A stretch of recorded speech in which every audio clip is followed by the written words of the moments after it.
സംസ്ഥാനത്ത് ആശങ്ക പടർത്തി വീണ്ടും അമീബിക് മസ്തിഷ്ക ജ്വരം. തിരുവനന്തപുരത്ത് 3 പേർക്ക് അമീബിക് മസ്തിഷ്ക ജ്വരം സ്ഥിരീകരിച്ചു. 3 പേരും തിരുവനന്തപുരം മെഡിക്കൽ കോളേജിൽ ചികിത്സയിലാണ്. കഠിനമായ പനിയും തലവേദനയും തുടർന്നാണ് നെയ്യാറ്റിൻകര കണ്ണറവിള സ്വദേശികളായ യുവാക്കൾ ചികിത്സ തേടിയത്.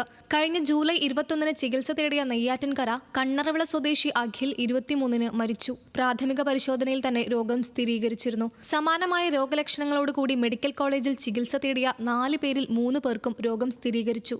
ഈ 4 പേരും പായൽ പിടിച്ചുകിടന്ന കുളത്തിലെ വെള്ളത്തിൽ ഇറങ്ങിയവരാണ്. നെയ്യാറ്റിൻകര കണ്ണറവിളയിലെ പൊതുകുളത്തിൽ കുളിച്ച ശേഷമാണ് ഇവർക്ക് രോഗലക്ഷണങ്ങൾ കണ്ടു തുടങ്ങിയത്. ദിനംപ്രതി നിരവധി പേർ നിത്യേനയുള്ള ആവശ്യങ്ങൾക്ക് വേണ്ടി ഉപയോഗിക്കുന്ന കുളമാണിത്. കുളത്തിലിറങ്ങിയ 40 പേർ നിരീക്ഷണത്തിലാണ്. നിലവിൽ കുളം വലകെട്ടി അടച്ചിരിക്കുകയാണ്.